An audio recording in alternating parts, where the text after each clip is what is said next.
اعوذ باللہ من الشیطان الرجیم بسم اللہ الرحمن الرحیم الحمد للہ رب العالمین وصلی اللہ علی نبینا محمد وعلی آلہ واصحابہ اجمعین سبحانک اللہم لا علم لنا الا ما علمتنا انک انت العلیم الحکیم ولا حول ولا قوة الا باللہ العلی العظیم اللہم علمنا ما ينفعنا وانفعنا بما علمتنا وزدنا علما وعملا متقبلا یا رب العالمین اللہم انا نبرأ الیک من حولنا وقوتنا وعلمنا وحفظنا وذکائنا ونلتجئ الى حولک وقوتک یا ذا القوة المتین آمین یا رب۔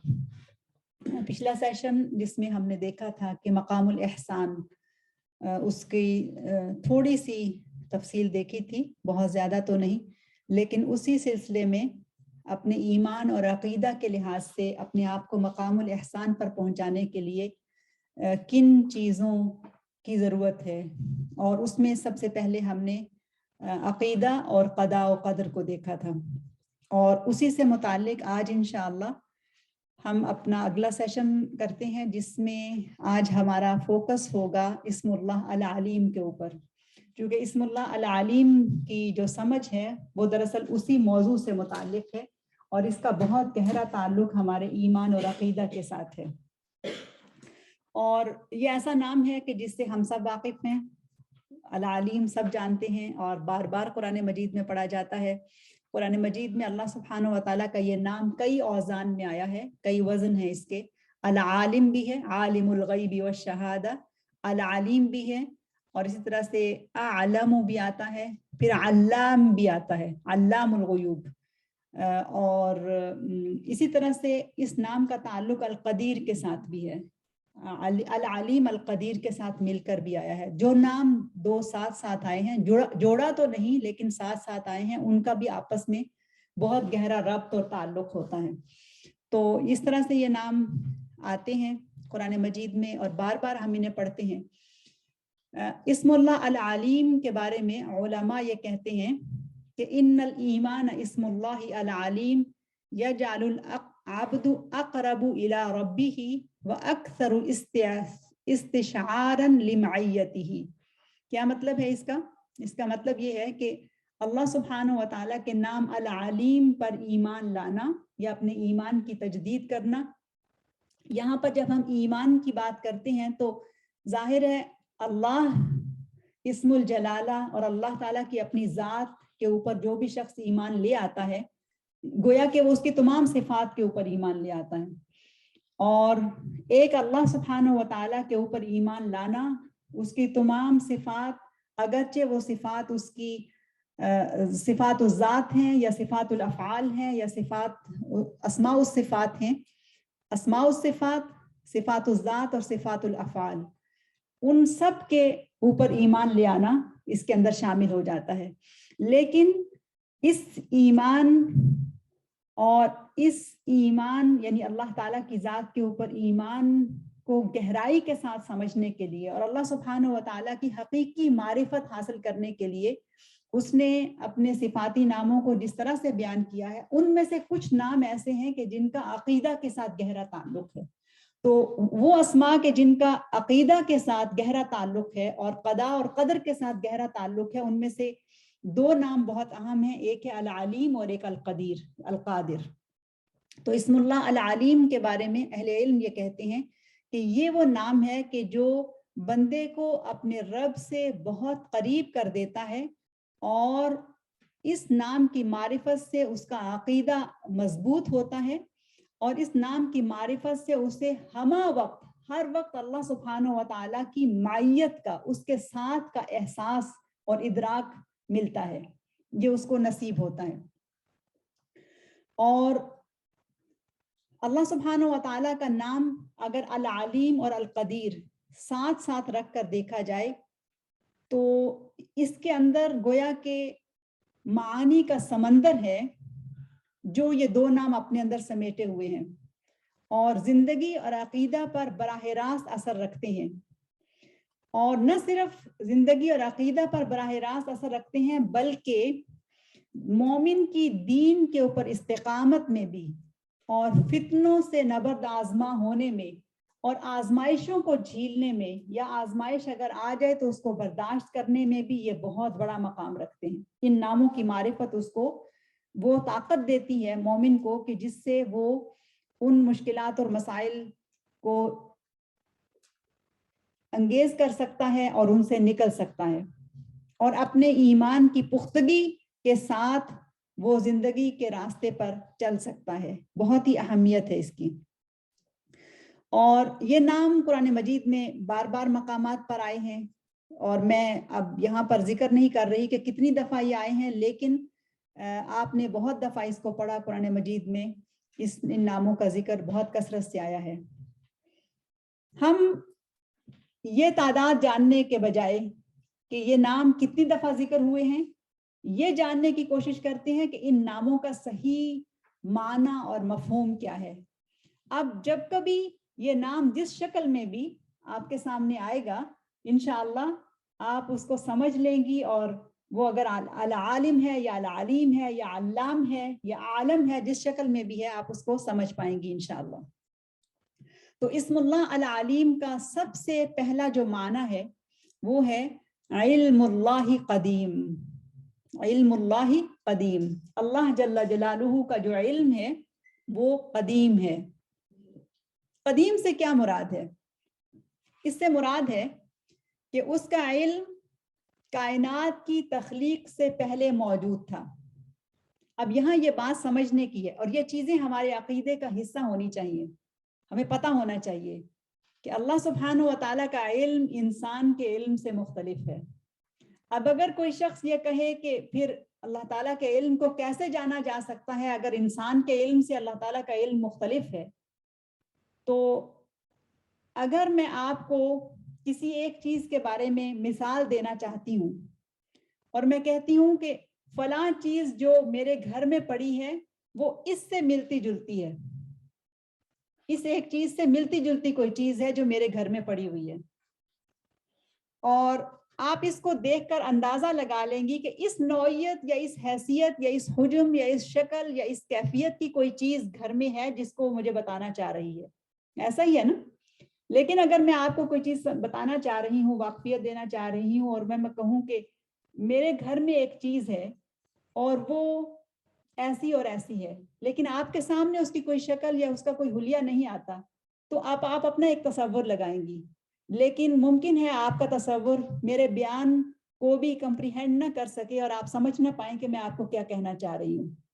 تو جو پہلی مثال ہے وہ دراصل اس چیز کی کیفیت اور ماہیت کو، اس کی شکل و صورت کو سمجھنے میں معاون ثابت ہوگی کہ کم از کم کوئی چیز تو آپ کے سامنے موجود ہے نا، جس سے آپ سمجھ سکتی ہیں کہ جس چیز کو آپ کو بتایا جا رہا ہے وہ اس سے ملتی جلتی ہے۔ جیسے ید اللہ فوق ایدیہم، اللہ سبحانہ و تعالیٰ کا ہاتھ ان کے ہاتھوں کے اوپر ہے، تو اس کا مطلب یہ ہے کہ کیا اللہ سبحانہ و تعالیٰ ایسا ہی ہاتھ رکھتے ہیں جیسا میرا اور آپ کا ہاتھ ہے؟ یہ ہمارے ایمان اور عقیدے کے بارے میں ایک اہم سوال ہے، اور اس میں ہمیں پتہ ہونا چاہیے کہ یہ جو مثالیں اللہ سبحانہ و تعالیٰ نے دی ہیں، اس سے مراد دراصل یہ بتانا مقصود ہے وَلِلَّهِ الْمَثَلُ الْأَعْلَى، اللہ سبحانہ و تعالیٰ جو مثالیں دیتے ہیں وہ بہترین مثالیں ہیں، اور اس سے بہترین مثال کوئی ہو نہیں سکتی۔ وہ صرف انسانی عقل کو کسی بات کا ادراک کرانا ہے، انسانی سمجھ کو یہ بتانا ہے کہ یہ اس طرح سے ہے۔ مثلاً اگر ایک انسانی ہاتھ دوسرے انسانوں کے اوپر ہوتا ہے تو انسان اپنی عقل کے ساتھ اس کو کیسے سمجھ سکتا ہے؟ ایسے ہی وہ یہ سمجھ سکتا ہے کہ اللہ سبحانہ و تعالیٰ کا ہاتھ سے مراد اس کی قوت ہے، اس کا غلبہ ہے، اس کی طاقت ہے، اس کا اقتدار ہے، تو وہ مراد ہے اس سے، نہ کہ اللہ سبحانہ و تعالیٰ کا کوئی فزیکل ہاتھ ہے جیسے میرا اور آپ کا ہاتھ ہے۔ اسی طرح سے آپ قرآن مجید میں ایک آیت پڑھتی ہیں جس میں ہے کہ الرحمن علی العرش استوى، الرحمن علی العرش استوى، یعنی زمین و آسمان کے بنانے کا ذکر ہے، اور پھر اس کے بعد کہا کہ الرحمن وہ عرش پر استوا ہوا۔ اب اگر کوئی شخص یہ کہے کہ اللہ سبحانہ و تعالیٰ کا استوا، عرش کے اوپر اس کا بیٹھنا، عرش کے اوپر اس کا جلوہ افروز ہونا کیسا ہے، ایسا جیسا کوئی بادشاہ تخت کے اوپر بیٹھتا ہے، تو ایسا نہیں ہے۔ تو اس کے بارے میں علماء نے ہمیں یہ بتایا کہ اس پر مومن کا جو عقیدہ ہے وہ یہ ہونا چاہیے کہ الاستواء معلوم، کہ یہ معلوم ہے کہ اللہ سبحانہ و تعالیٰ کا عرش ہے اور اس عرش کے اوپر وہ موجود ہے. والکیف مجہول، کیسے اس کا استوا ہے وہ اننون ہے، وہ مجہول ہے، اس کو کوئی نہیں جانتا. والایمان بہ واجب، لیکن اس کے اوپر ایمان لانا وہ واجب ہے. اگر کوئی شخص اللہ تعالیٰ کو مانتا ہے اور بن دیکھے مانتا ہے، ہم میں سے کسی نے اللہ تعالیٰ کو نہیں دیکھا، لیکن چونکہ رسول کے ذریعے سے ہمیں ان کے بارے میں خبر آئی، کتاب کے ذریعے سے ہمیں ان کے بارے میں خبر آئی، اور یہی ایمان ہے، ایمان بالغیب، کہ بن دیکھے ہم نے اس کو مان لیا، اس پر ایمان لیا. یہی دراصل ایمان و یقین ہے. تو وہ کہتے ہیں، امام مالک رحمہ اللہ کہتے ہیں کہ والایمان بہ واجب والسؤال عنہ بدعہ، اس پر ایمان لانا واجب ہے اور اس کے بارے میں مختلف طرح کے سوال کرنا یہ انوویشن ہے، یہ بدعہ ہے، ایسا نہیں کرنا چاہیے. یعنی جو چیز انسانی عقل میں نہیں آ سکتی اس کو تم چھوڑ دو، اس لیے کہ انسانی علم محدود ہے اور اللہ تعالیٰ کا علم لامحدود ہے. اسی سے یہ بات سمجھنے کی ہے کہ اللہ تعالیٰ کا علم اور انسان کا علم ایک جیسا نہیں ہے. اب اگر اللہ تعالیٰ کا علم مختلف ہے اور انسان کا علم مختلف ہے تو اللہ سبحانہ و تعالیٰ اسی لفظ سے ہی انسان کو یہ سمجھائیں گے کہ علم کیا چیز ہے. تو اللہ تعالیٰ نے اپنے علم سے انسان کو علم دیا، اپنی سمجھ سے انسان کو عقل دی، اور پھر یہ بتایا کہ اللہ تعالیٰ العلیم ہے. تو یہ ایک بہت اہم نقطہ ہے جو عقیدہ کا حصہ ہے اور ہونا چاہیے کہ علم اللہ قدیم، اللہ تعالیٰ کا علم انسانوں جیسا نہیں ہے، لیکن اللہ تعالیٰ کا علم جو ہے وہ قدیم ہے، پرانا ہے. قدیم سے مراد کیا ہے؟ اس سے مراد یہ ہے کہ کائنات کی تخلیق سے بہت پہلے اللہ سبحانہ و تعالیٰ کے پاس پوری کائنات کا علم موجود تھا، اور اس کا علم ایسا راز تھا، اس کا مطلق علم، ایبسولوٹ نالج جو اس کو حاصل تھی، وہ ایسا راز تھا جسے نہ کوئی مقرب فرشتہ جانتا ہے یا جانتا تھا، نہ کوئی نبی مرسل جانتا تھا. اور اسی لیے اللہ سبحانہ و تعالیٰ نے جب بہت کچھ تخلیق کرنے کے بعد یہ فیصلہ کیا کہ وہ آدم علیہ السلام کو تخلیق کریں گے، تو اس وقت جب انہیں فرشتوں کے سامنے پیش کیا اور یہ کہا کہ تم اس کو سجدہ کرو، تو فرشتوں نے پھر وہاں پر سوال کیا کہ کیا آپ ایک ایسی مخلوق کو پیدا کرنے جا رہے ہیں؟ اور اس چیز کا علم اللہ تعالیٰ نے ان کو دیا تھا کہ یہ وَيَسْفِكُ الدِّمَاءَ وَنَحْنُ نُسَبِّحُ بِحَمْدِكَ وَنُقَدِّسُ لَكَ، کہ یہ تو خون بہانے والا ہے، فساد کرنے والا ہے، اور جبکہ ہم وہ سب کچھ کر رہے ہیں جس کے لیے آپ نے ہمیں پروگرام کیا ہے، تخلیق دیا ہے.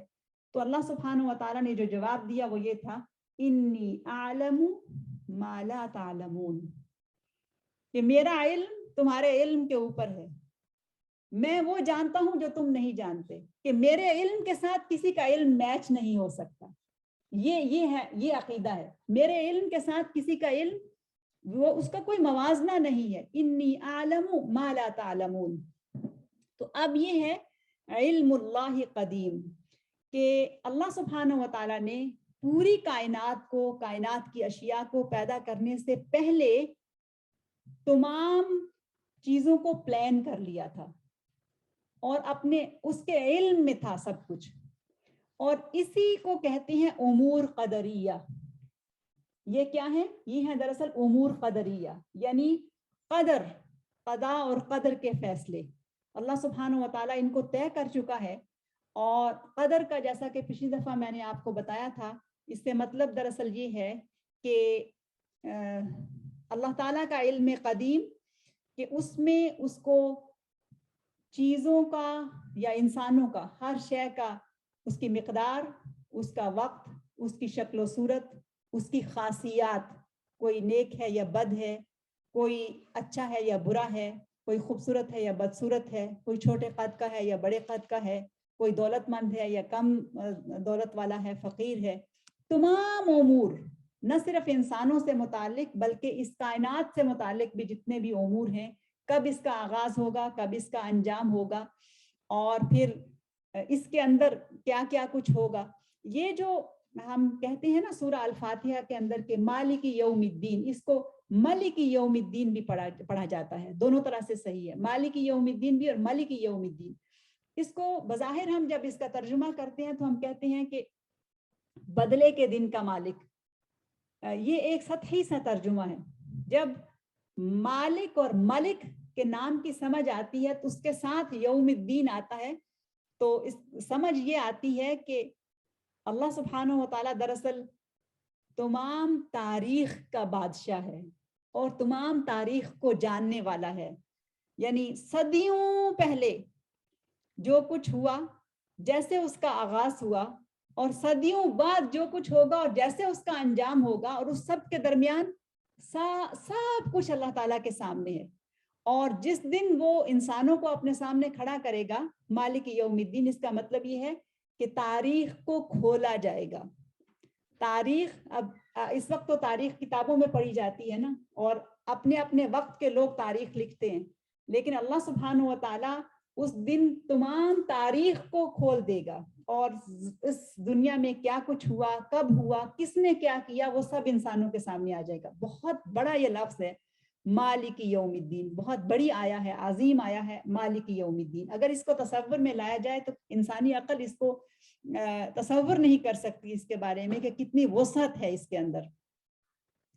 تو ہمیں یہ معلوم ہو گیا کہ اللہ تعالیٰ کا علم ایسا راز تھا اور ایسا راز ہے کہ جسے نہ کوئی مقرب فرشتہ جانتا ہے اور نہ کوئی نبی مرسل جانتا تھا. اور اللہ سبحانہ و تعالیٰ نے تمام امور قدریہ کو طے کیا اور پھر انہیں لوح محفوظ میں لکھا اور ان کی چابی اپنے پاس محفوظ رکھی. اس نے ہر شے کو اور تمام خلائق یعنی مخلوقات کی مقادیر کو یعنی قدر کو, جس کا ترجمہ ہم نے اندازہ سے کیا تھا, اردو والا اندازہ نہیں, عربی کا لفظ جو اندازہ ہے اس کے مطابق اس نے اس کو لکھ لیا. اور پھر اس کے بعد اس نے خود یہ بتایا وَعِندَهُ مَفَاتِحُ الْغَيْبِ لَا يَعْلَمُهَا إِلَّا هُ. سبحان اللہ. قرآن مجید کی ایک ایک آیت کا ایک ایک لفظ اتنا جامع ہے, اتنا گہرا ہے. آپ صرف اسی آیت پہ غور کیجئے. وَعِندَهُ مَفَاتِحُ الْغَيْبِ لَا يَعْلَمُهَا إِلَّا هُ. لا الہ الا ہو. کلمہ طیبہ میں بھی یہی نا, لا الہ الا ہو, اور یہاں پر بھی الا ہو. یہ مومن کا عقیدہ ہے کہ مفاتیح الغیب لا یعلمها الا ہو, اس کے سوا کوئی نہیں جانتا. ہاں اگر وہ اپنی مرضی سے کسی کو اس کا علم دینا چاہے تو یہ الگ بات ہے, اور جتنا دینا چاہے یہ بھی اس کی اپنی ثوابدید ہے. اسی طرح اللہ سبحانہ و تعالیٰ کا علم قدیم, ازلی, زمان و مکان سے ماورا ہے. یہ بھی بہت اہم چیز ہے. یعنی انسانوں کا علم جو ہے وہ محدود ہے, وقتی ہے. کوئی سائنٹسٹ جو آج کا سائنسدان ہے وہ 1 سال یا 2 سال یا 1 صدی یا 2 صدی بعد کی کسی چیز کے بارے میں علم نہیں رکھتا ہے, صحیح. اور آج سے پہلے کا جو سائنسدان تھا, 1 صدی پہلے کا سائنسدان, وہ اس صدی کا کوئی علم نہیں رکھتا تھا. لیکن اللہ سبحانہ و تعالیٰ کا جو علم ہے وہ ازلی اور زمان و مکان سے ماورا ہے. انسان کا علم زمان کے ساتھ, انسان کا علم مکان کے ساتھ منسلک اور محدود ہے. اللہ تعالیٰ کے علم قدیم سے یہی مراد ہے کہ اس کا علم ہمیشہ سے ہے اور اس کا علم ہمیشہ رہے گا, اور زمانہ اور مکان اس میں حائل نہیں ہوتے. ایک اور اہم چیز, اور وہ یہ ہے کہ اللہ سبحانہ و تعالیٰ کا علم قدیم ہے جبکہ انسان کا علم کسبی ہے. انسان کا علم کسبی ہے کہ انسان علم حاصل کرتا ہے. کوئی بھی بچہ عالم پیدا نہیں ہوتا اور کسی بچے کو بھی عالم نہیں کہا جاتا. جب وہ بڑا ہوتا ہے تو وہ علم کو حاصل کرتا ہے مختلف طریقوں سے. اس کی تفصیل آگے چل کے آئے گی. اب ایک اور مثال سے اس بات کو سمجھتے ہیں کہ اللہ سبحانہ و تعالیٰ کا علم قدیم ہے. اس سے کیا مطلب ہے؟ کیا یہ کہا جا سکتا ہے کہ اللہ سبحانہ و تعالیٰ کی صفات میں سے ایک صفہ العارف بھی ہے؟ کیا یہ کہا جا سکتا ہے؟ العارف, العالم کہا جا سکتا ہے, لیکن کیا اللہ سبحانہ و تعالیٰ کو العارف کہا جا سکتا ہے؟ نہیں کہا جا سکتا. کیوں؟ اس لیے کہ کلمہ عارف کا عکس جاہل یا جہل ہے، اور اللہ سبحانہ و تعالی جہالت سے مبرہ اور منزہ ہے۔ وَنُقَدِّسُ لَكَ، یعنی یہ اس کی تقدیس ہے، وہ القدوس ہے کہ وہ ان عیوب سے پاک ہے، اس کے اندر یہ عیب نہیں ہو سکتا کہ کسی لمحے وہ کچھ نہ جانتا ہو۔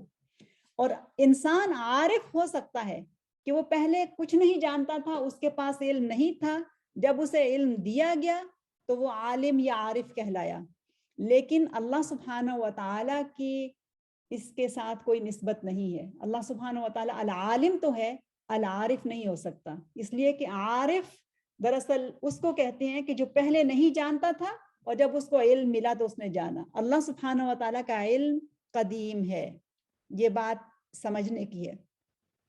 علم الانسان ما لم یعلم، پہلی ہی وحی میں یہ بات کہہ دی گئی کہ انسان کو کسی بھی لمحے اپنے علم کا گھمنڈ نہیں ہونا چاہیے، اور اس کو اپنے آپ کو ایسا عالم نہیں سمجھنا چاہیے کہ وہ سمجھے کہ اب میرے پاس سارا علم آ گیا، اب کچھ مزید سیکھنے کی گنجائش، حاجت یا ضرورت نہیں ہے۔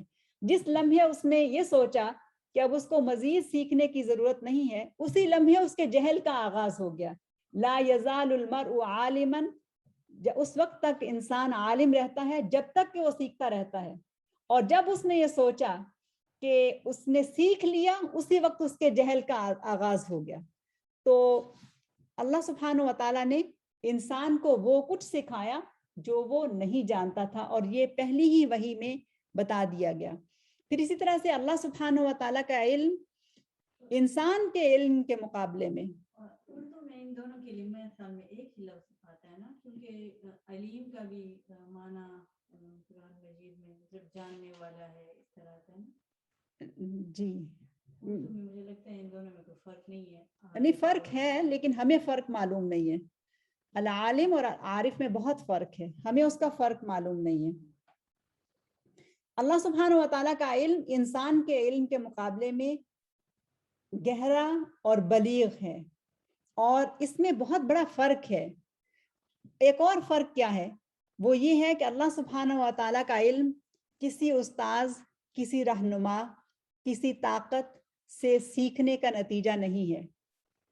اللہ تعالیٰ کا کوئی استاذ نہیں ہے، اللہ تعالیٰ خود اپنا استاذ ہے، اور یہ دراصل ہمارے عقیدے کا حصہ ہے اور ہونا چاہیے کہ اس کا علم مطلق ہے اور اس کا علم قدیم ہے۔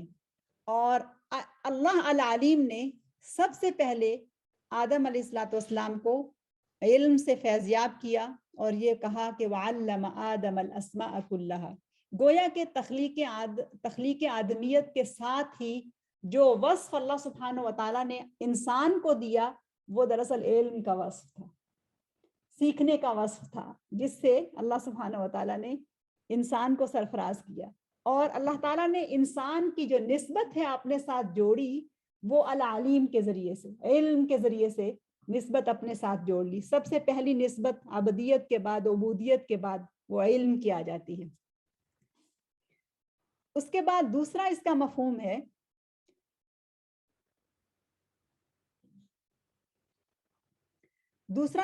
اس کا علم اللہ عز وجل یختلف اختلافا کلیا عن علم البشر۔ اللہ عز وجل کا علم انسانی علم سے کلی طور پر مختلف ہے۔ کیسے؟ اللہ تعالیٰ اپنے مخصوص اور مطلق علم سے ہر چیز کا احاطہ کیے ہوئے ہے، چیزوں کا آغاز، ان کا انجام، ان کا ظاہر، ان کا باطن، اول کیا ہے، آخر کیا ہے، بڑی سے بڑی یا چھوٹی سے چھوٹی چیز، انسانی آنکھ جسے دیکھ سکتی ہے یا انسانی عقل جس کا مشاہدہ کر سکتی ہے، اللہ سبحانہ و تعالیٰ کا علم اس سے زیادہ ہے۔ اللہ تعالیٰ نے انسان کو جو صلاحیتیں دی ہیں وہ مختلف ہیں، اور اپنے علم سے کچھ حصہ اس نے انسانوں کو عطا کیا ہے، اور یہ بھی دراصل اس کی اپنی رحمت ہے جس کے ذریعے سے اس نے انسان کو، جیسا کہ ابھی میں نے کہا کہ علم کے ذریعے سے اپنے ساتھ جوڑ دیا، اور اس کے بارے میں خود یہ کہا کہ وَلَا يُحِيطُونَ بِشَيْءٍ مِّنْ عِلْمِهِ إِلَّا بِمَا شَاءَ۔ آیت الکرسی کے اندر یہ جو حصہ ہے بہت اہم ہے، پوری آیت ہی بہت اہم ہے لیکن اس نسبت سے بھی بہت اہم ہے۔ کہ ولا یحیطون بشیء بشیء، یعنی یہاں پر یہ جو با ہے اس کے بارے میں علماء نے بہت کچھ لکھا ہے کہ با یعنی یہ تو گویا کہ پوری کائنات اور پورے علوم کے مقابلے میں مچھر کا یا مکھی کا ایک پر جو ہے نا وہ بھی یہ با اس سے بھی کم تر علم انسان کے پاس موجود ہے، اس سے بھی کم تر. ولا یحیطون بشیء من علمہ الا بما شاء، یعنی کم سے کم جتنا کچھ بھی علم اللہ تعالیٰ نے اپنے ارادے سے انسان کو دیا وہ بہت ہی کم ہے. اور جب اس کا ارادہ، اس میں مشیت اس کی ہوتی ہے، وہ چاہتا ہے کہ انسان کو کچھ علم دے دے تو وہ اس میں سے دے دیتا ہے، ورنہ پورے کا پورا علم اللہ سبحانہ و تعالیٰ کے پاس ہے. اللہ العلیم کا تیسرا مفہوم اس کا یہ ہے کہ العلیم هو الذی علم الانسان ما لم يعلم وفضلہ علی المخلوقات الاخرى، کہ اللہ العلیم نے انسان کو علم کی بنا پر، یعنی اپنی ذات کے ساتھ، اپنی صفات العلیم کی صفہ کے ساتھ اپنے ساتھ اس کو جوڑا، تو پھر اس علم کی بنا پر اسے دوسری مخلوقات کے اوپر فضیلت عطا کی، اور قوت کی بنا پر اس کو وہ قوت دی کہ جس کی وجہ سے وہ دوسری مخلوقات سے برتر ٹھہرا. انسان اس لیے برتر ہے کہ اللہ سبحانہ و تعالیٰ نے اس کو علم سے نوازا ہے اور عقل اور ذہن عطا فرمایا ہے. جبکہ اگر دیکھا جائے تو اطاعت میں ملائکہ سے بڑھ کر کوئی نہیں ہے. ملائکہ فرشتے بہت تیزی سے اللہ سبحانہ و تعالیٰ کی اطاعت کرتے ہیں اور بغیر کچھ کہے اطاعت کرتے ہیں، انتہائی تیزی کے ساتھ وہ اللہ تعالیٰ کے حکم کو بجا لاتے ہیں. اسی طرح سے انسان کے علاوہ اگر دوسری مخلوقات کو دیکھا جائے تو جتنی طاقت ایک انسان کے پاس ہے اس سے کئی گنا طاقت اللہ تعالیٰ نے ایک شیر کو اور ایک ہاتھی کو دے رکھی ہے. طاقت کا تو کوئی مقابلہ نہیں ہے. اسی طرح سے انسان کو اللہ تعالیٰ نے دوڑنے کی کیفیت دی ہے، لیکن اس کا موازنہ چیتے کے ساتھ کر لیجئے، چیتے کے دوڑنے کی رفتار کا انسان کے ساتھ کوئی مقابلہ نہیں ہے. پھر اگر سونگھنے کی حس کو دیکھا جائے تو ایک معمولی حقیر سی چونٹی کی جو سونگھنے کی حس ہے وہ انسانی سونگھنے کی حس سے کئی گنا زیادہ ہے. یہ باتیں ہم سب جانتے ہیں. اور اسی طرح سے اگر ایک آنکھ کو دیکھا جائے تو ایک انسانی آنکھ کا موازنہ اگر عقاب یعنی ایگل کی آنکھ سے کیا جائے تو آپ سب کو معلوم ہے کہ ایگل کی آنکھ کی جو تیزی ہے اور اس کے اندر جو بصارت ہے وہ انسانی آنکھ سے بہت زیادہ ہے. ایسے ہی اگر اڑنے کی رفتار کو دیکھا جائے تو پرندے جس رفتار سے اڑتے ہیں اس رفتار سے انسان نہیں چل سکتا. مچھلی کو پانی کے اندر اللہ سبحانہ و تعالیٰ نے جو برداشت دی ہے وہ انسانی قوت برداشت سے باہر ہے. تو اللہ سبحانہ و تعالیٰ نے طاقت کے لحاظ سے اور قوت کے لحاظ سے اور اطاعت کے لحاظ سے اور صلاحیتوں کے لحاظ سے دوسری مخلوقات کو زیادہ چیزیں عطا کی ہیں، لیکن انسان کو جو شرف عطا کیا ہے وہ دراصل اپنے اس نام کی نسبت کے ساتھ اس کو علم کی وجہ سے شرف عطا کیا ہے. اس کا شرف علم کی وجہ سے ہے. اور اللہ تعالیٰ نے انسان کو دولت کی، علم کی دولت سے اسی لیے نوازا کہ وہ علم اور عقل کو استعمال کر کے اللہ سبحانہ و تعالیٰ کو پہچان سکے، اس کی صحیح معرفت حاصل کر سکے. اللہ العلیم کے نام کا چوتھا مفہوم یہ ہے کہ اللہ سبحانہ و تعالیٰ کا علم لا محدود ہے جبکہ انسان کا علم محدود ہے.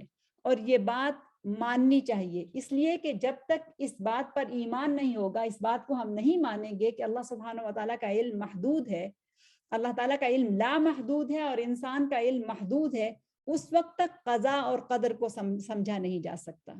کہ بہت ساری چیزیں ایسی ہوتی ہیں جو انسانی زندگی میں آتی ہیں اور انسان کو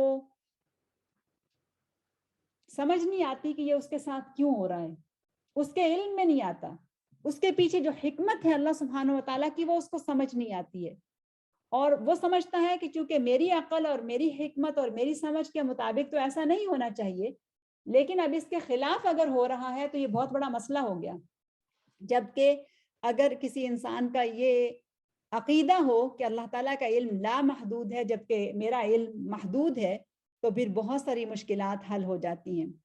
انسان خواہ کتنا ہی علم سیکھ لے اس کا علم ناقص اور محدود ہی رہے گا، اور اللہ سبحانہ و تعالیٰ نے اپنے بندوں کی اصلاح اور بھلائی کے لیے جن جن امور کو طے کر رکھا ہے، یا جن جن امور میں، جن جن کاموں میں ان کی خیر اور بھلائی پوشیدہ ہے، وہ دراصل اسی کو علم ہے، اس کا علم انسانوں کے پاس نہیں ہے۔ اور انسان کا علم اللہ کے علم کے مقابلے میں سمندر میں ایک قطرہ یا کائنات میں ایک ذرہ ہے۔ اور یہ علماء کی کہی ہوئی باتیں ہیں کہ انسان اپنے آپ کو اس طرح سے سمجھائے کہ اس کی حیثیت کچھ نہیں ہے اللہ تعالیٰ کے علم کے مقابلے میں، سمندروں میں ایک قطرہ یا کائنات کے جو کائنات ہے اس میں ایک ذرہ، اس کے مطابق اس کا علم ہے۔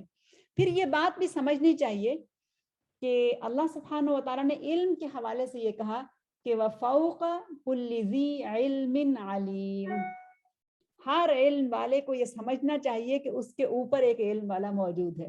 اس کے علماء نے بہت سارے معنی کیے ہیں۔ اس کے علماء نے ایک معنی تو یہ کیا ہے کہ اس کا مطلب یہ ہے کہ ہر علم والے کے اوپر اللہ سبحانہ و تعالیٰ کی اتھارٹی، اللہ العلیم کی اتھارٹی ہے۔ لیکن ایک معنی اس کا یہ بھی ہے کہ انسانوں کے اندر بھی رینکنگ ہے، انسانوں کے اندر بھی درجات ہیں، کچھ انسانوں کے پاس کم علم ہوتا ہے، کچھ انسانوں کے پاس اس سے زیادہ علم ہوتا ہے۔ تو جتنا جتنا کسی بھی انسان کے پاس علم ہے، وہ کبھی بھی اپنے علم کو مطلق علم نہ سمجھے، وہ کبھی بھی یہ نہ سمجھے کہ میرا علم کامل ہو گیا، بلکہ ہمیشہ اس کے علم میں کمی ہے اور اس کو مزید سیکھنے کی گنجائش اور ضرورت رہتی ہے۔ پھر دیکھیے سیدنا موسیٰ علیہ السلام کا جو علمی سفر جو سورہ الکہف میں بیان کیا گیا ہے، اور اس میں ایک بہت ہی زبردست واقعہ ہے جو آخر کی طرف آتا ہے سورہ الکہف کے اندر، اس کے اندر بھی ایک بہترین مثال یہ دی گئی ہے کہ اللہ سبحانہ و تعالیٰ کا علم اور اس کی حکمت کتنی غالب ہے، اور وہ چیزیں کہ جو انسان اپنی سطحی نظر سے نہیں دیکھ سکتا، اس کے پیچھے کیا کیا چیزیں موجود ہیں وہ اللہ سبحانہ و تعالیٰ جانتے ہیں۔ کہ انسان واقعی یہ مان لے کہ اس کا علم محدود ہے، وہ مان لے کہ اس کی قوت و طاقت محدود ہے، وہ مان لے کہ اس کی حکمت اور بصیرت محدود ہے، تو تب وہ اس نقطہ پر پہنچتا ہے کہ جب وہ اپنے آپ کو اللہ تعالیٰ کے سامنے دے دیتا ہے، سبمٹ کر دیتا ہے، سر تسلیم خم کر دیتا ہے کہ میری لیمٹ بس یہ تھی، یہاں تک آ کر بس میں اب کھڑی ہو گئی، اے اللہ تعالیٰ اب اس کے بعد تیری ہی قدرتیں ہیں، تو جانتا ہے اس کے پیچھے کیا ہے، میں نہیں جانتی۔ اس میں 3 بڑے اہم واقعات ہوئے تھے سیدنا موسیٰ کے علمی سفر کے اندر، جس میں پہلا یہ تھا کہ انہوں نے کشتی کے اندر چھید کر دیا، اور دوسرا یہ تھا کہ انہوں نے اس بچے کو قتل کر دیا، اور تیسرا یہ تھا کہ انہوں نے گرتی ہوئی دیوار کو سیدھا کر دیا۔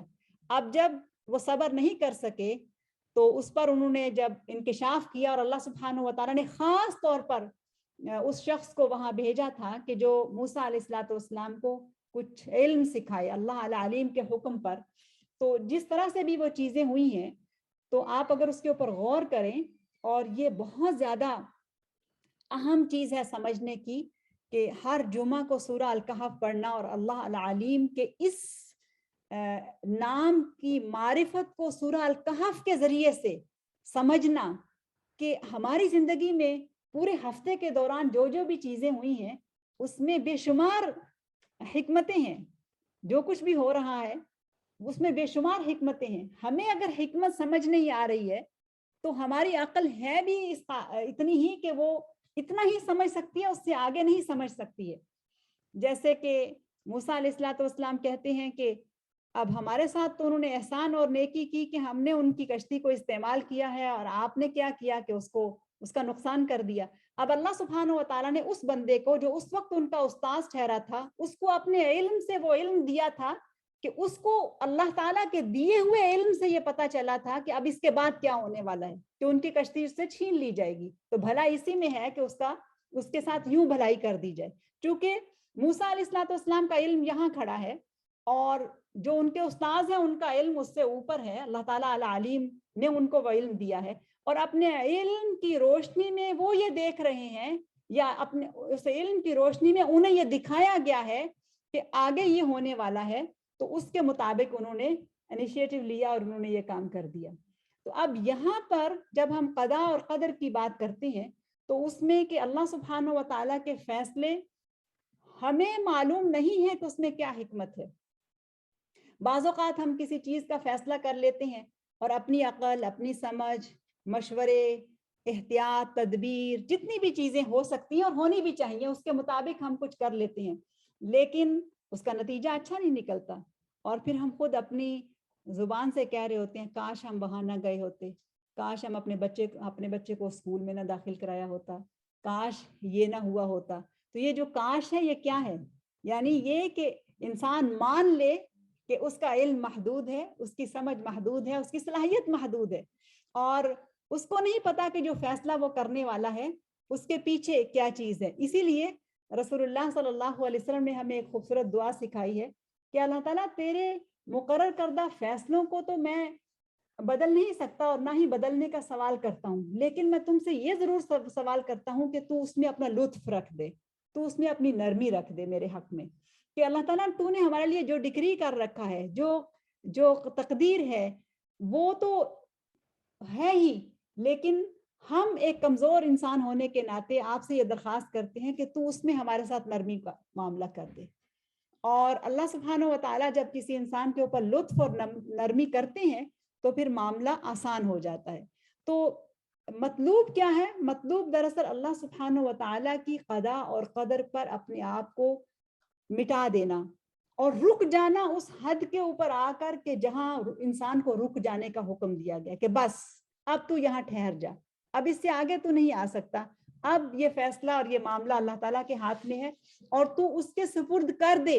اور حقیقت یہ ہے کہ جب انسان معاملے کو اللہ تعالیٰ کے سپرد کر دیتا ہے، یہ جو سپرد کرنے والی بات ہے یہ بہت بڑی بات ہے. ہم اس کو صحیح طرح سے سمجھ نہیں پاتے کہ جب ہم کہتے ہیں نا کہ حسبنا اللہ و نعم الوکیل، تو اللہ تعالیٰ کے سپرد جب کرتے ہیں اور اس کو اپنے لیے کافی سمجھ لیتے ہیں اپنے معاملات میں، تو وہ واقعی بہت کافی ہے. ہمیں ادراک نہیں ہوتا کہ ہم یہ کیا لفظ کہہ رہے ہیں، جبکہ جب سمجھ آ جائے تو واقعی وہ بہت کافی ہے. تو یہاں پر یہ چیز بہت اہم ہے کہ اللہ سبحانہ و تعالیٰ کے نام العلیم کے چوتھے نقطے میں یہ بات یاد رہے کہ وَفَوْقَ كُلِّ ذِي عِلْمٍ عَلِيمٍ، ہر علم والے کے اوپر ایک علم والا موجود ہے، اور ایبسولوٹ نالج، علم مطلق صرف اللہ سبحانہ و تعالیٰ کے پاس ہے، اور حکمت بھی یقیناً اس کے پاس ہے.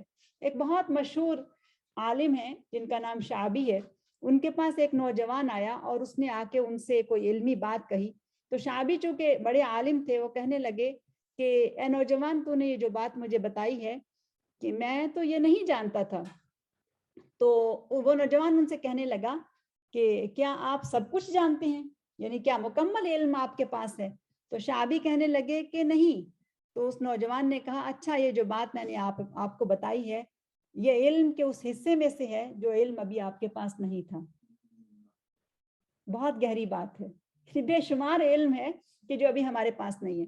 ہماری حالت و کیفیت یہ ہے کہ ہمیں علم کے بغیر اگر کہیں کوئی ڈسکشن کرنی پڑ جائے، اگر کہیں کوئی بات بتانی ہے، تو کیفیت ایسی ہوتی ہے کہ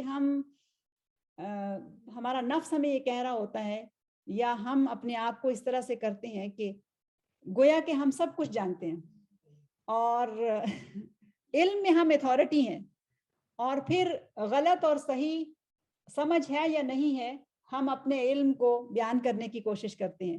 جبکہ صحیح عالم کے لیے یہ ہے کہ جب اس کے پاس علم نہیں ہے تو وہ رک جائے، اور بہت سارا علم موجود ہے کہ جو ابھی اس کے پاس آیا ہی نہیں ہے. تو یہ علم کے اس حصے میں سے کوئی چیز ہوگی کہ جو ابھی اس کے پاس نہیں ہوگی. اگر ایسی کوئی بات سامنے آ جائے کہ جو کچھ اس نے پڑھ رکھا ہے اس سے وہ اس کے مطابق وہ نہیں ہے، تو پھر اس کے اوپر لازم ہے کہ وہ تحقیق کرے، وہ کسی عالم سے پوچھے، وہ کتابوں سے رہنمائی لے اور پھر صحیح بات تک پہنچنے کی کوشش کرے، نہ کہ وہ یہ کہے کہ یہ سب کچھ تو ہے نہیں ہے. تو اللہ سبحانہ و تعالیٰ کا علم دراصل اس بات کا تقاضا کرتا ہے کہ اللہ تعالیٰ العلیم کو عالم مطلق سمجھا جائے اور اس کے فیصلوں کو فیصلے مانا جائے. اور امام الغزالی رحمہ اللہ کہتے ہیں کہ علم اور العلیم، یہ جو نام ہے اسم اللہ العلیم، اس کے ساتھ تعلق بنانے کے لیے علوم کو سیکھنا ضروری ہے، اور علوم کو سیکھنے کے لیے 4 بنیادی چیزوں کو سیکھنا بہت ضروری ہے. یہ 4 بہت بنیادی چیزیں ہیں. ان میں سے پہلی کیا ہے؟ علم باللہ. دوسرا ہے علم بامرہ. اور تیسرا ہے علم بخلقہ. اور چوتھا ہے علم ارادتہ. پہلا ہے علم باللہ. یہ کیا علم، کون سا علم ہے؟ یہ ہے دراصل اللہ سبحانہ و تعالیٰ کے بارے میں علم. اس کے بارے میں علم کیا ہے؟ کہ اس کی اسماء و صفات کے بارے میں، اس کے افعال کے بارے میں انسان جانتا ہو، اور جتنی ممکن حد تک اس کو اللہ سبحانہ و تعالیٰ کی اسماء و صفات اور افعال کا علم حاصل ہو سکتا ہے، وہ اس کا علم حاصل کرنے کی کوشش کرے. اور پھر اللہ سبحانہ و تعالیٰ کی جو ذو العزتی والجبروت ہے اس کی پہچان اور معرفت حاصل کرے. عبداللہ ابن عباس رضی اللہ عنہ کا ایک قول ہے، وہ کہتے ہیں عرفت ربی بربی ولولا ربی ما عرفت ربی. یعنی اللہ سبحانہ و تعالیٰ کی ربوبیت کے تھرو، ربوبیت کے ساتھ اللہ سبحانہ و تعالیٰ کو ماننا کہ وہ رب ہے. اللہ کا نام الرب جو ہے وہ اللہ تعالیٰ کے اسم الذات کے بعد سب سے زیادہ استعمال ہونے والا نام ہے الرب، اور الرحمن الرحیم اس کے بعد آتا ہے. تو اللہ تعالیٰ کو ربوبیت کے تھرو جاننا، اور ربوبیت ایک ایسا نام ہے، رب ایک ایسا نام ہے، اور ربوبیت ایک ایسا موضوع ہے کہ جب تک انسان اس کے اوپر غور نہیں کرتا اللہ سبحانہ و تعالیٰ کی صفات کو سمجھ نہیں پاتا. کس طرح سے؟ وہ کہتے ہیں کہ میں نے اپنے رب کو اس کی ربوبیت سے پہچانا، اور اگر رب کا وجود نہ ہوتا تو میں اسے پہچان ہی نہ پاتا. اب رب وہ ہے کہ جو انسان کو پیدا کرتا ہے، اس کو بڑھاتا ہے، اس کو جوان کرتا ہے، اس کو صلاحیتیں دیتا ہے، اس کو رزق دیتا ہے، لمحہ لمحہ اس کی ضرورتوں کو پورا کرتا ہے. اب یہ ایک الگ موضوع ہو جائے گا، اس کی تفصیل میں نہیں جا رہی. انشاءاللہ اس کو کبھی اسم اللہ الرب کی تفصیل میں دیکھیں گے. لیکن اللہ تعالیٰ کی ربوبیت کو اگر انسان نے پہچاننا ہے تو وہ صرف اپنی زندگی کے اس حصے کے اوپر نظر دوڑائے کہ جب اللہ تعالیٰ نے اس کو پیدا کیا تو وہ کس حال میں تھا، وہ کس کمزوری کی اور بے بسی کی کیفیت میں تھا، اور پھر اللہ سبحانہ و تعالیٰ نے کیسا خوبصورت انتظام بنایا اس کے پلنے کے لیے، بڑھنے کے لیے، کیسی کیسی ضرورتیں اس کی پوری کی، اور کن کن حالات میں اس کی ضرورتیں پوری کی، اور رفتہ رفتہ رفتہ اللہ سبحانہ و تعالیٰ اس کو کہاں سے کہاں تک پہنچا دیتا ہے. تو یہ سارا پروسیس جو ہے اس میں اللہ سبحانہ و تعالیٰ کی ربوبیت ہے. اور جب انسان اللہ تعالیٰ کو مان لیتا ہے تو پھر اس کی ربوبیت کو مان لیتا ہے.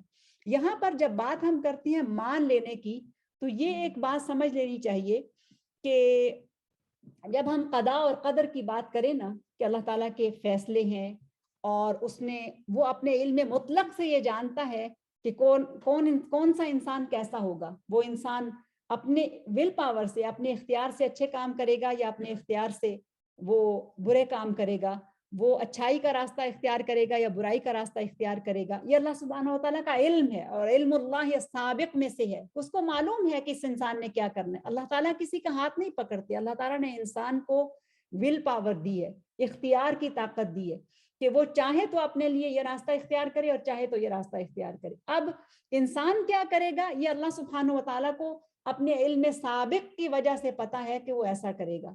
ایک چیز تو یہ ہو گئی. دوسری چیز یہ ہے کہ جب آپ کو کسی انسان کو قضاء اور قدر کے بارے میں بتانا ہے، اور ہم یہ سوچتے ہیں کہ فلاں بندہ جو ہے ہمارا کوئی کولیگ ہے، یا ہمارے کوئی ساتھی ہے، یا کوئی ہے، تو اب یہ جو کچھ بھی ہو رہا ہے تو اللہ تعالیٰ کے حکم سے ہو رہا ہے، اس کے ارادے سے ہو رہا ہے، اس کی مشیت سے ہو رہا ہے، جیسے وہ چاہتا ہے ایسے کرتا ہے. ہر کام کے پیچھے اس کی حکمت موجود ہے. تو جب ہم کسی کے بارے میں کسی کو اس بات کے بارے میں بتانا چاہتے ہیں نا، تو ہم سمجھتے ہیں کہ ہم جب گفتگو کریں گے تو اس گفتگو کے ذریعے سے، یا ڈائیلاگ کے ذریعے سے، یا ہم کسی لاجک کے ذریعے سے اس کو یہ پیغام پہنچائیں گے یا اس کو سمجھائیں گے کہ ایسا اور ایسا اس طرح سے ہے.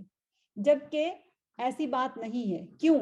اس لیے کہ اللہ تعالیٰ کی قضاء اور قدر کو سمجھنے سے پہلے اس پر ایمان لانا ضروری ہے. اگر کسی انسان کا اللہ تعالیٰ کی ذات کے اوپر ایمان ہی نہیں ہے تو وہ قضاء اور قدر کو کیسے سمجھ سکتا ہے؟ کوئی اللہ کو ہی نہیں مانتا تو اس کے العلیم ہونے کو کیسے مان سکتا ہے؟ اس کی میں آپ کو ایک مثال دیتی ہوں. وَلِلَّهِ الْمَثَلُ الْأَعْلَى.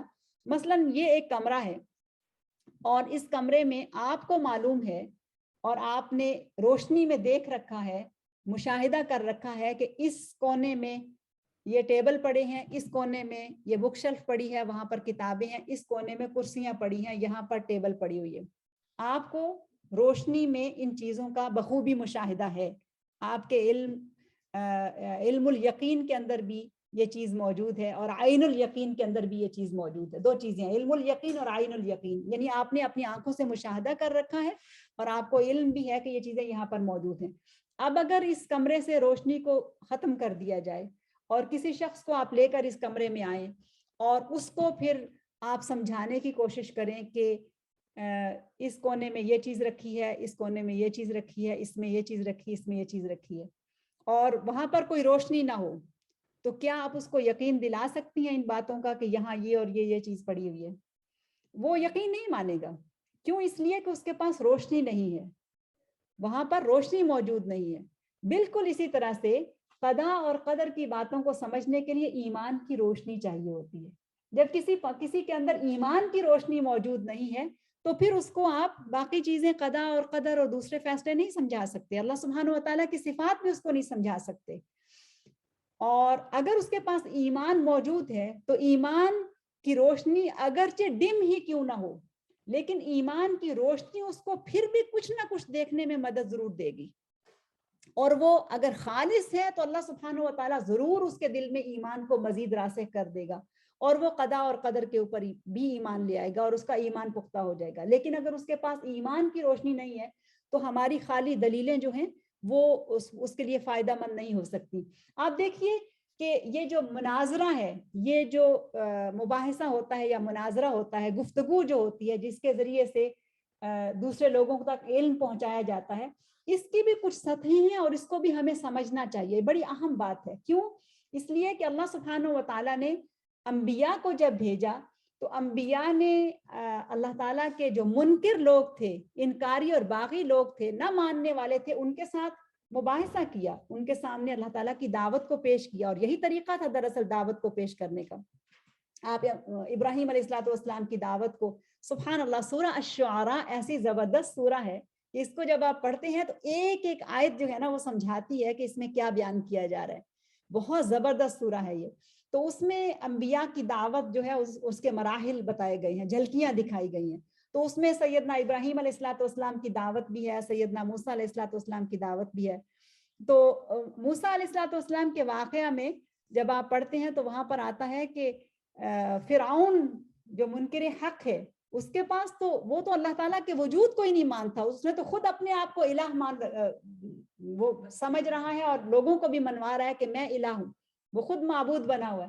تو موسیٰ علیہ السلام جب اس کے سامنے دعوت کو پیش کرتے ہیں تو وہ کہتا ہے کہ وما ربک, تمہارا رب کون ہے؟ تو اس کے جواب میں اللہ سبحانہ و تعالی موسیٰ علیہ السلام اس کو جواب دیتے ہیں کہ رب السماوات والارض وما بینہما ان کنتم موقنین. کیا زبردست بات یہاں پر انہوں نے کہی ہے. کیسا تعارف, رب السماوات والارض وما بینہما. اب یہ وہ تو میرا رب تو وہ ہے جو آسمان و زمین اور ہر چیز کا رب ہے, لیکن تمہیں کیسے سمجھ آئے؟ تمہیں نہیں سمجھ آ سکتی اس لیے کہ تمہارے پاس ایمان ہی نہیں ہے. ان کنتم موقنین, اگر ایقان, اگر یقین ہے تو پھر ہی سمجھ آئے گی. اللہ تعالیٰ کو تو پہلے مانو اور پھر تمہیں سمجھ آئے گی کہ زمین و آسمان کا رب کون ہے. اسی طرح سے ابراہیم علیہ السلام کی دعوت کو آپ دیکھ لیں.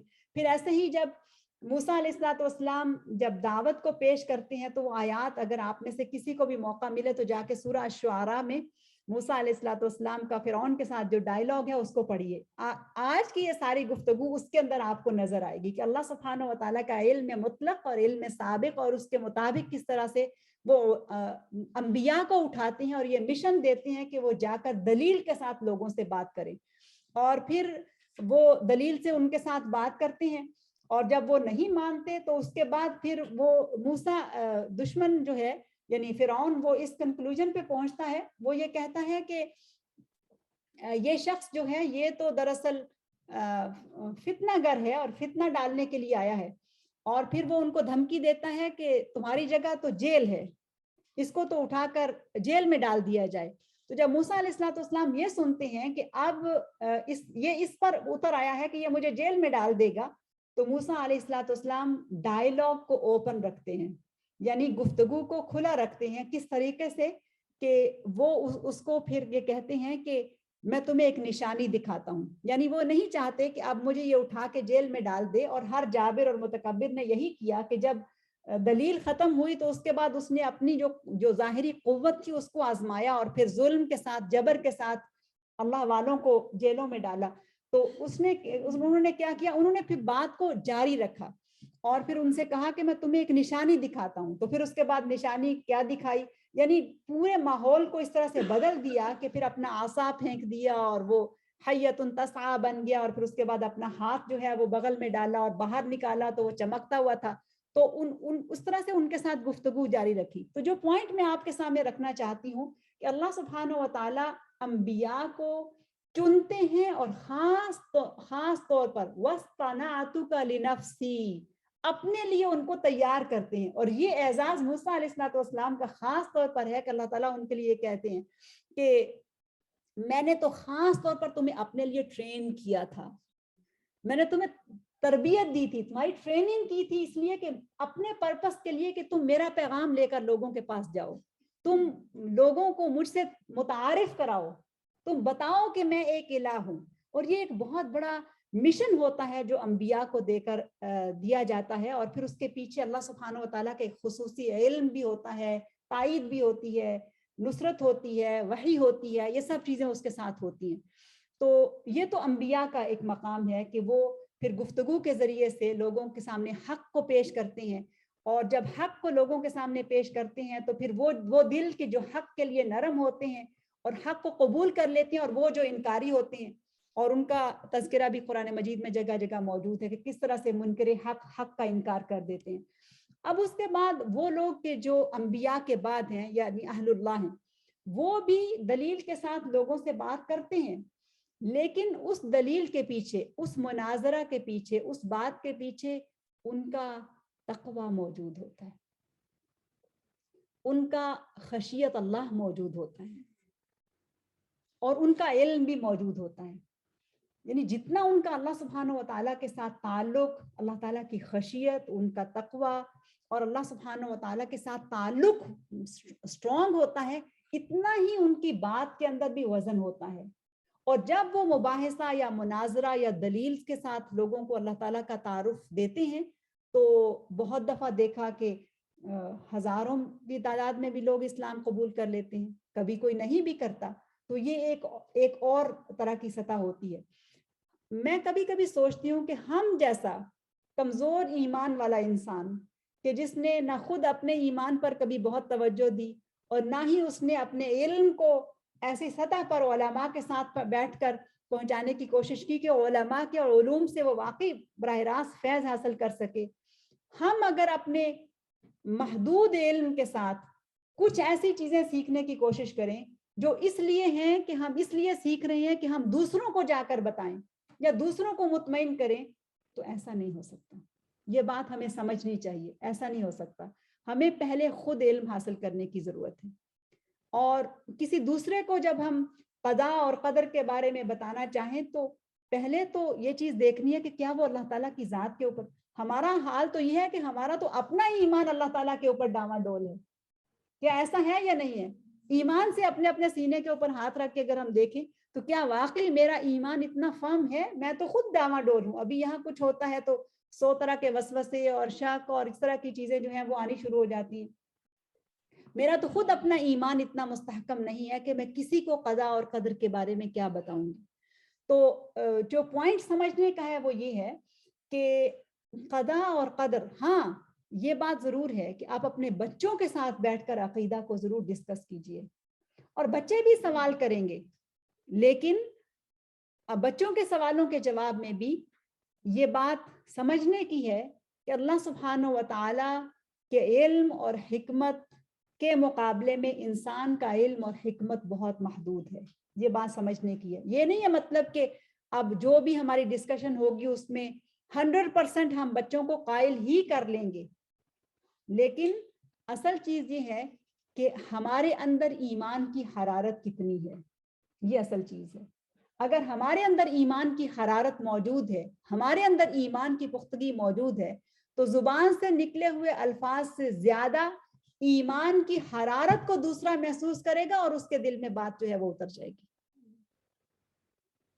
یہ بہت اہم چیز ہے جو سمجھنے کی ہے۔ اور اگر ایمان کی حرارت اپنے اندر ثبات موجود ہے، اگر میں خود پھسلتی نہیں ہوں، اگر خود میرے اندر ایمان اور عقیدہ جو ہے وہ مضبوط ہے، تو انشاءاللہ آگے بھی جو ہے وہ اصلاح ہو جائے گی انشاءاللہ۔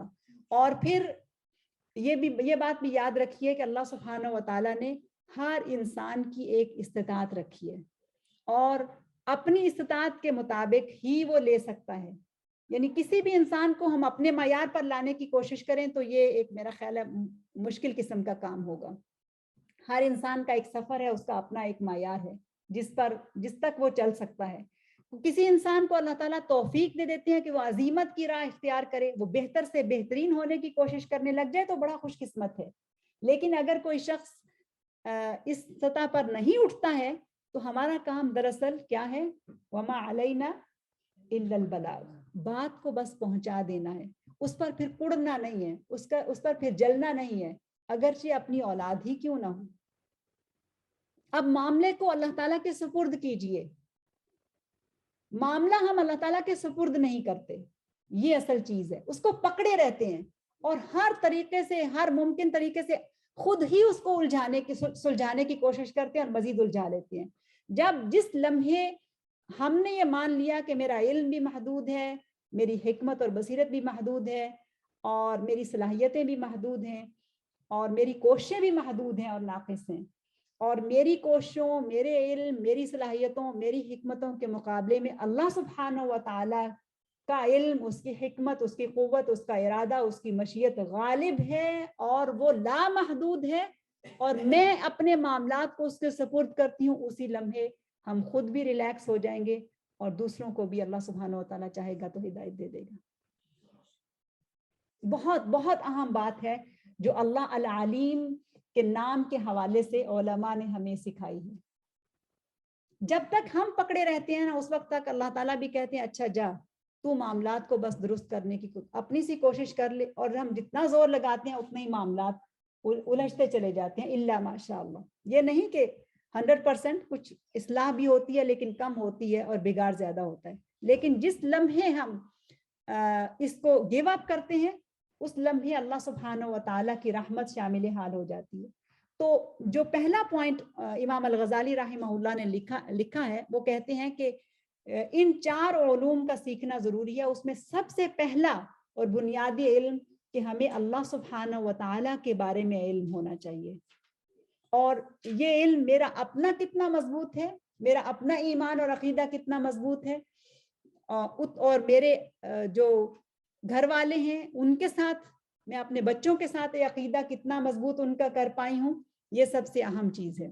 دوسرا ہے کہ علم بخلقہ، اس کی کائنات اور انواع و اقسام کی مخلوقات کے بارے میں علم حاصل کرنا، اور اس علم کے نتیجے میں اللہ تعالیٰ پر ایمان اور اس کی معرفت پختہ ہو جائے، جیسے اس کی نشانیاں ہیں، جیسے زمین و آسمان کے اندر اس کے بہت سارے آیات ہیں جو بار بار بیان کی گئی ہیں، اور سبحان اللہ ومن آیاتہ ومن آیاتہ ومن آیاتہ، جب ہم قرآن مجید پڑھتے ہیں تو جگہ جگہ ہمیں یہ ملتا ہے ومن آیات، اور یہ کس لیے ہے؟ ومن آیاتہ یعنی اس کی نشانیوں میں سے ہے، تم اس کے اوپر غور کرو۔ تو ان نشانیوں کے ذریعے سے ہم اللہ سبحانہ و تعالیٰ کے قریب جائیں اور پھر اس پر اپنے ایمان کو مضبوط کریں۔ تیسرا نقطہ اس سے بھی زیادہ اہم ہے۔ تیسرا نقطہ کیا ہے؟ علم ارادتہ، اس کے ارادے کا علم حاصل کرنا۔ اب یہاں پر علماء نے یہ بتایا ہے کہ کیا ہم اللہ سبحانہ و تعالیٰ کی مشیت اور اس کے ارادے کو 100% جان سکتے ہیں؟ نہیں، ایسا نہیں ہے۔ یہ بھی اس کے علم ہی کی طرح ہے کہ کچھ علم اپنی مرضی سے وہ ہمیں چاہے تو دے سکتا ہے، لیکن نہ چاہے تو نہ دے، اور بہت سارا علم ہے کہ جو ہمارے اس کے ارادے اور مشیت کا جو ہماری دسترس میں نہیں ہے، ہمیں اس کے بارے میں علم نہیں ہے۔ اب یہاں پر یہ جان لینا کہ اس کا ارادہ اپنی اس مخلوق کی تخلیق کے پیچھے کیا ہے. یہ ایسا زبردست نقطہ ہے کہ جس میں دراصل انسان کا اپنا مقصد حیات آ جاتا ہے. اس کی زندگی کا مقصد کیا ہے؟ کیا اس کو عبث پیدا کیا گیا ہے؟ جیسا کہ پچھلی دفعہ بھی ہم نے بات کی تھی. تو پہلی چیز تو اس میں یہ آ جاتی, یعنی سبحان اللہ, اللہ سبحانہ و تعالی العلیم کے نام کو جب ہم سمجھنے لگتے ہیں تو گویا کہ پرت ہیں جن کو کھولتے چلے جا رہے ہیں, یعنی چیزوں سے کے اندر چیزیں نکلتی چلی جا رہی ہیں. کہ اگر ہم کہتے ہیں کہ علم بخلقہ و علم ارادتہ, تو علم و ارادتہ کا مقصد دراصل یہ ہے کہ یہ معلوم کرنا کہ وہ اپنی مخلوق سے چاہتا کیا ہے, اس نے یہ سارا نظام اور انتظام کیوں بنایا, کیوں پیدا کیا. اور پھر غور و فکر اور تدبر سے اس کی مشیت, ارادے اور حکمت کو سمجھنا. کیوں؟ اس لیے کہ اس نے خود بار بار یہ کہا ہے افلا یتدبرون افلا یتدبرون القرآن ام علی قلوب اقفالها, کیا یہ قرآن کے اوپر غور و فکر نہیں کرتے. اور قرآن کے لیے علماء نے یہ کہا ہے کہ یہ دو طرح کا ہے, یعنی ایک ہے کتاب اللہ, ایک ہے کتاب الکون. کتاب اللہ یعنی اللہ تعالیٰ کی کتاب قرآن, اور کتاب الکون یعنی پوری کائنات بھی اس کی کتاب ہے. یعنی کتاب کی دو پھر آ جاتی ہیں کیفیتیں. تو کتاب اللہ اور کتاب الکون دونوں کے اوپر غور و فکر کرنا, اس کی مشیت, ارادے اور حکمت کو سمجھنا, اور پھر جہاں تک بات سمجھ آ جائے اتنا کافی ہے. اگر اس کا ارادہ, اس کی مشیت, اس کا منشا, اس کی حکمت انسانی سمجھ سے باہر ہے, اور اس کی سمجھ, اس کی عقل اور ارادہ اس میں سما بھی نہیں سکتا ہے, تو پھر اللہ پر ایمان لانے کا تقاضا یہ ہے کہ اس کے فیصلوں کو بندہ مان لے. یہ ہے جوہر, یہ ہے دراصل چیز کہ اس کا ارادہ, اس کی مشیت, اس کی جو قدرت ہے, اگر انسانی عقل سمجھ میں آ گئی ہے کہ واقعی یہ میرے ساتھ ہو رہا ہے, یہ اس لیے ہو رہا ہے, بات سمجھ میں آ گئی, اطمینان, سکون مل گیا, اطمینان مل گیا, تو ٹھیک ہے. لیکن اگر نہیں ہو رہا تو پھر یہ مان لے کہ اس کی حکمت اس وقت اس کی سمجھ سے باہر ہے. لیکن یہ تو کم از کم وہ یہ مانتا ہے نا کہ اس کے ہر کام میں حکمت موجود ہے. اور یہ بات ہم کہتے ہیں کہ اللہ تعالیٰ کے ہر کام میں حکمت موجود ہوتی ہے, ہر کام میں کوئی نہ کوئی مصلحت ہوتی ہے, ہم نہیں اس کو جانتے ہوتے. تو جب زبان یہ کہتی ہے کہ اس کے ہر کام میں کوئی نہ کوئی مصلحت ہے, تو پھر دل کیوں نہیں اس کو قبول کرتا؟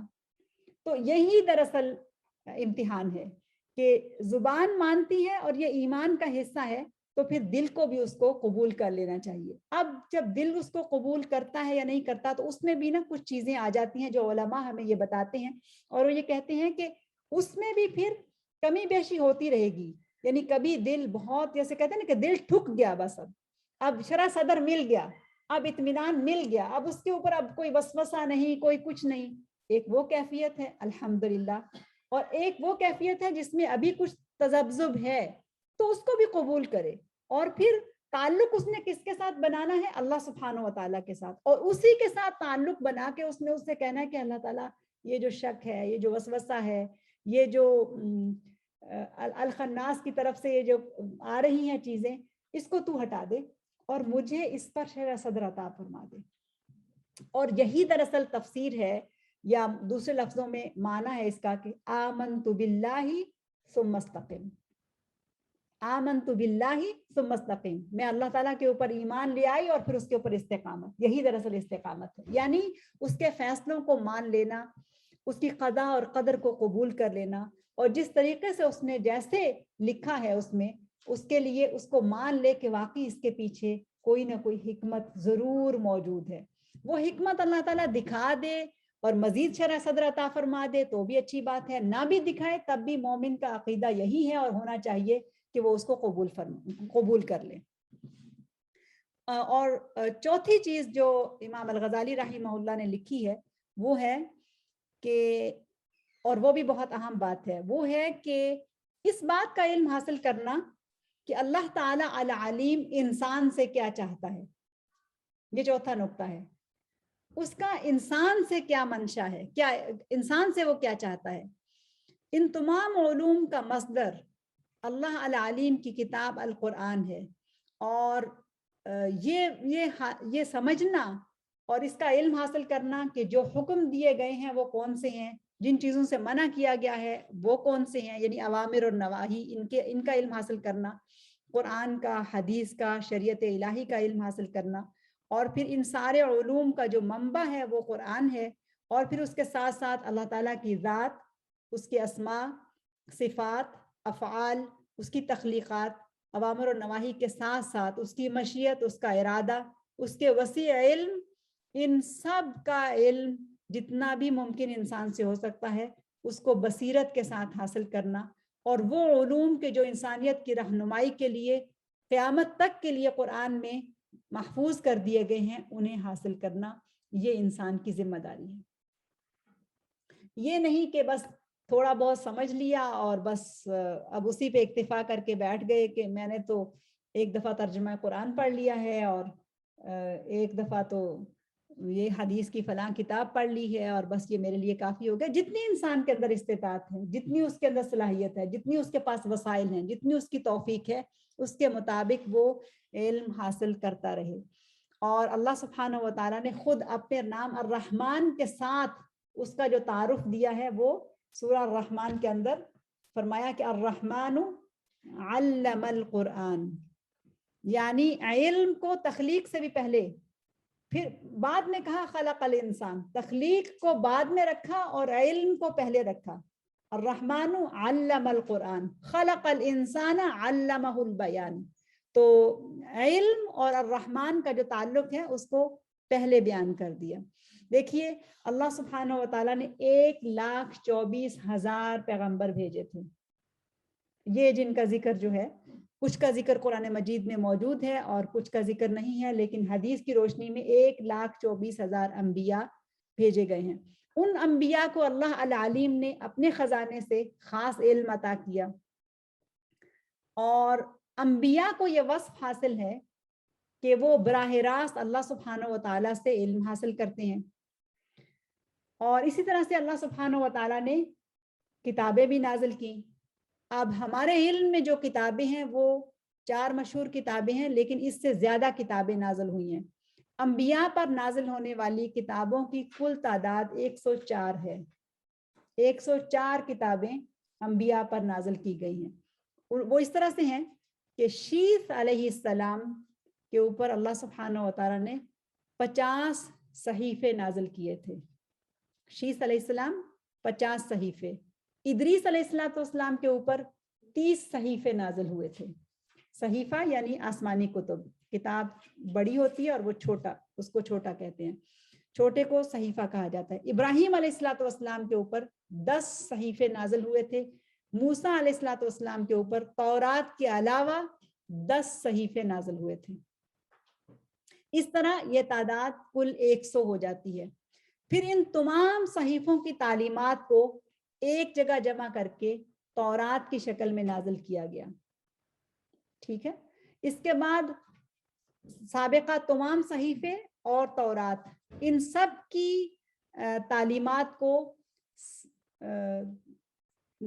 اکٹھا، یعنی اس کا خلاصہ جو ہے وہ زبور میں جمع کیا گیا، اور پھر زبور کے بعد جو کتاب نازل کی وہ انجیل ہے، اور پھر باقی سابقہ جتنی بھی صحف ابراہیم، صحف موسیٰ، جتنے بھی صحیفے ہیں بشمول تورات کے اور زبور کے، ان کو پھر انجیل میں جمع کر دیا گیا، اور پھر سب سے آخر میں تمام آسمانی صحف کو جمع کر کے قرآن کی شکل میں محمد الرسول اللہ صلی اللہ علیہ وسلم پر نازل کیا گیا۔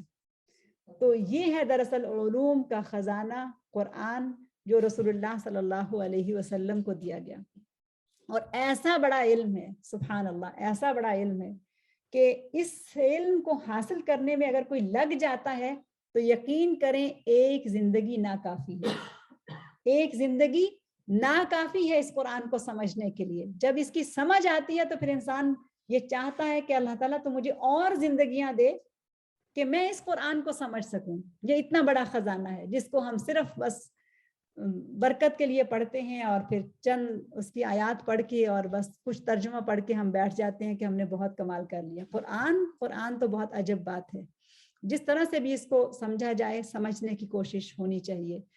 ابو سعید خدری رضی اللہ عنہ روایت کرتے ہیں کہ رسول اللہ صلی اللہ علیہ وسلم نے فرمایا کہ فضل کلام اللہ علی سائر الکلام کفضل اللہ علی خلقہ، یہ ترمذی کی حدیث ہے کہ اللہ تعالیٰ کے اس کلام یعنی قرآن کی فضیلت ایسے ہے دوسرے کلام کے اوپر جیسے اللہ تعالیٰ کی فضیلت اس کی مخلوقات کے اوپر ہے۔ کہاں اللہ تعالیٰ اور کہاں اس کی مخلوق، یعنی اللہ سبحانہ و تعالیٰ کی تو صفات جو ہیں وہ اور اس کے صرف اسماء و صفات سبحان اللہ اس کو ہی لے لیا جائے تو اس کا بھی کوئی حد نہیں ہے۔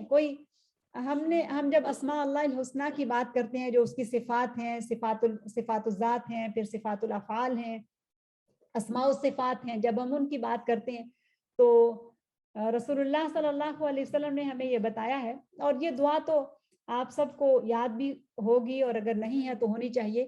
اللہم انی عبدک وابن عبدک وابن امتک ناصیتی بیدک ماض فی حکمک عدل فی قضاؤک، پھر اس کے بعد کہتے ہیں اسألک بکل اسم هو لک۔ یہ جو دعا کے پہلے الفاظ ہیں یہ بھی بہت زبردست الفاظ ہیں، اتنے جامع لفظ ہیں کہ ترجمہ تو ہو ہی نہیں سکتا ان کا، اتنی جامعیت ہے اس کے اندر، لیکن اس کے بعد کے جو الفاظ ہیں وہ اس سے بھی زیادہ اہم ہیں۔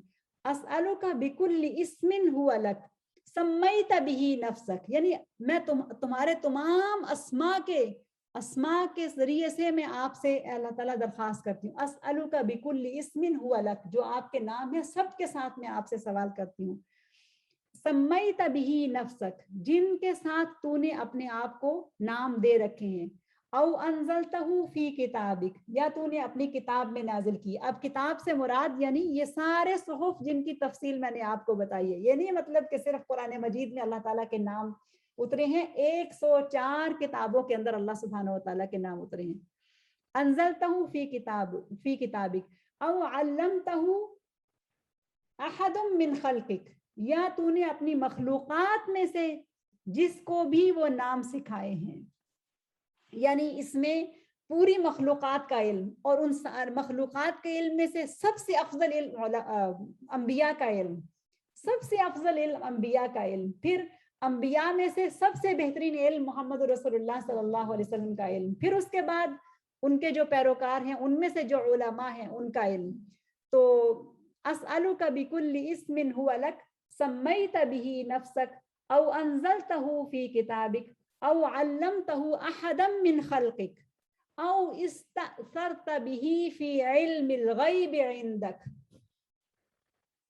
یعنی صرف یہاں ہی نہیں ہے کہ آپ نے اپنے آپ کو جتنے نام دیے، خزانہ غیب میں جو چیزیں ہیں، پھر مخلوقات کو جو سکھایا، کتابوں میں جو نازل کیا، بلکہ اس کے بعد یہ فرمایا کہ او استأثرت بہ فی علم الغیب عندک، یہ بات جان لیجئے کہ اللہ سبحانہ و تعالیٰ کے پاس غیب کے خزانے ہیں، غیب کے خزانے اس کے پاس ہیں، اور اس کے خزانے ملآن ہیں، اس کے خزانے بھرے ہوئے ہیں، اس کے خزانے کبھی ختم نہیں ہونے والے۔ ان خزانوں کے اندر بھی اس نے اپنے اسماء الحسنہ کو جو محفوظ رکھا ہوا ہے، اس سب کے واسطے سے میں آپ سے یہ دعا کرتا ہوں۔ رسول اللہ صلی اللہ علیہ وسلم نے یہ دعا سکھائی۔ اچھا، جو دعا یہ سب اپنی عبدیت کا اقرار کرنے کے بعد اور پھر اپنی ساری زندگی کو اللہ تعالیٰ کے سامنے سبمٹ کر دینے کے بعد، یعنی عدل فی قضاؤک ماضٍ فی حکمک، اس میں بہت تفصیل ہے۔ پھر اللہ تعالیٰ کے ناموں کا یہ ذکر کرنے کے بعد پھر رسول اللہ صلی اللہ علیہ وسلم نے آگے جو بات کہی، اس میں جو مانگا تو کیا مانگا، ذرا اس کے اوپر تو غور کیجئے۔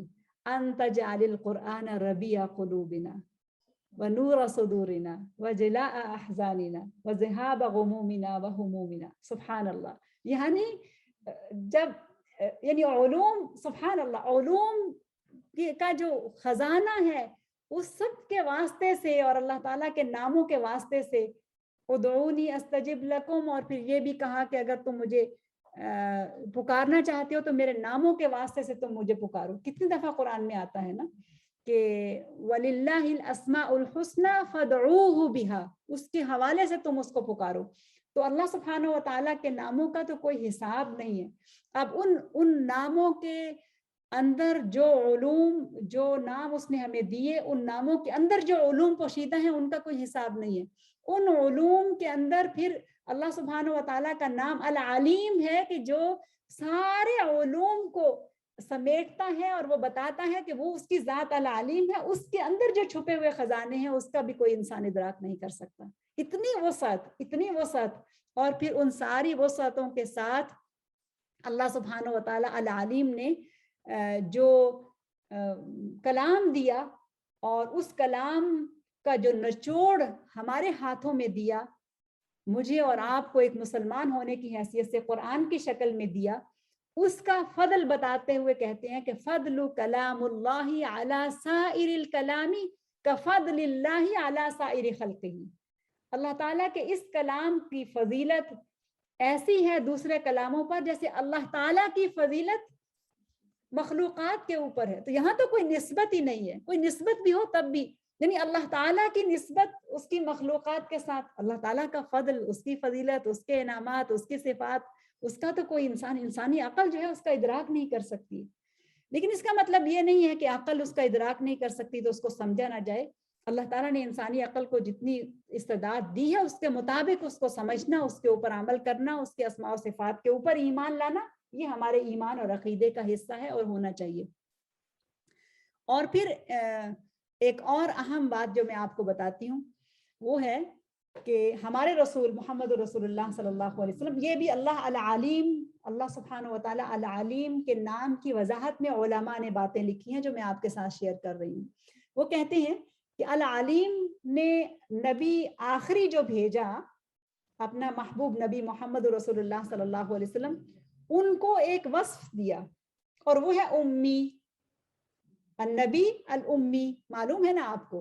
اور یہ امی ہونا یہ کسی انسان کے حق میں تو نقص ہے، یعنی کسی عام انسان کے حق میں تو یہ نقص ہے، لیکن رسول اللہ صلی اللہ علیہ وسلم کے حق میں یہ صفت کمال ہے. کیوں؟ بہت بہت اہم نقطہ ہے، بہت اہم بات ہے.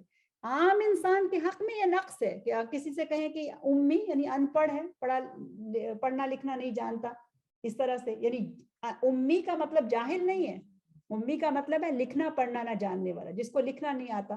جاہل اور امی میں بہت فرق ہے. تو یہ کیوں ہے؟ اس میں ایک خاص حکمت ہے.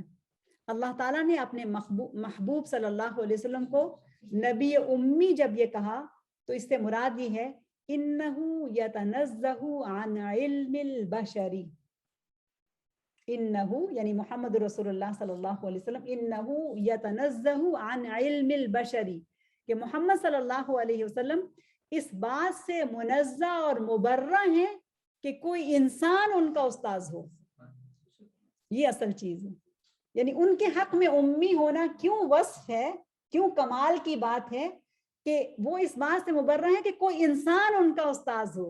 اور آپ رسول اللہ صلی اللہ علیہ وسلم کی ذات بابرکات کی تفصیلات کو پڑھیے تو کہیں بھی نہیں آتا کہ انہوں نے کسی انسان کے ساتھ بیٹھ کے پڑھا ہو، کوئی ان کا ٹیچر ہو، نہ لکھنا آتا تھا نہ پڑھنا آتا تھا، اور کوئی بھی ان کا استاذ نہیں تھا. اور جیسا کہ شروع میں میں نے کہا کہ انبیاء کا استاذ دراصل اللہ سبحانہ و تعالیٰ خود ہوتا ہے، اور اللہ تعالیٰ خود ان کی تربیت کرتا ہے، اور اللہ تعالیٰ خود ان کو سکھانے والا ہے. اور یہ وصف اور کمال صرف رسول اللہ صلی اللہ علیہ وسلم کو حاصل ہے. اور پہلی وحی کے الفاظ جو ہیں استاذ اور شاگرد کے تعلق کو واضح کر دیتے ہیں. نبی رحمت صلی اللہ علیہ وسلم کا استاذ کون تھا؟ جبریل امین. اور پھر جبریل امین کے استاذ کون تھے؟ اللہ العالم العلیم العلام. یہ ہے دراصل وہ خوبصورت نام کہ جس سے علم کے سوتے نکلتے ہیں.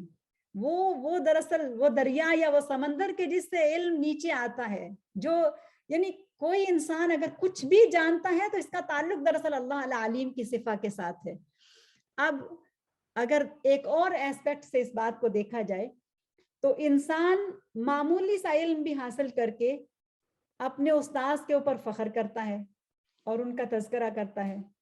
اور رسول اللہ صلی اللہ علیہ وسلم اپنے استاذ کی تعریف کس طرح سے کرتے ہیں. وہ بھی اپنے استاذ کی تعریف کرتے ہیں اور انہوں نے اپنی زندگی اپنے استاذ کی تعریف اور تعارف دینے میں ہی گزاری. ان کا مقصد ہی کیا تھا؟ اپنے استاذ کو لوگوں کو متعارف کرایا اور اس کا تعارف انہوں نے ساری زندگی دیا. اللہ تعالیٰ سے تعارف کرایا, یعنی اللہ العلیم سے انہوں نے انسانوں کا تعارف کرایا. اور ایک اور بہت بہت خوبصورت حدیث ہے, اگرچہ وہ بہت مختصر حدیث ہے, جس میں وہ کہتے ہیں کہ علمنی ربی وَأَدَّبَنِي أَحْسَنَ تَأْدِيبًا. علمنی ربی, میرے رب نے مجھے سکھایا اور مجھے بہترین تربیت دی. وَأَدَّبَنِي أَحْسَنَ تَأْدِيبًا, یعنی جتنے بھی بیسٹ مینرز ہو سکتے ہیں, جتنا بھی بہترین اخلاق و کردار ہو سکتے ہیں, وہ مجھے میرے رب یعنی اللہ سبحانہ و تعالیٰ نے سکھائے ہیں صلی اللہ علیہ وسلم.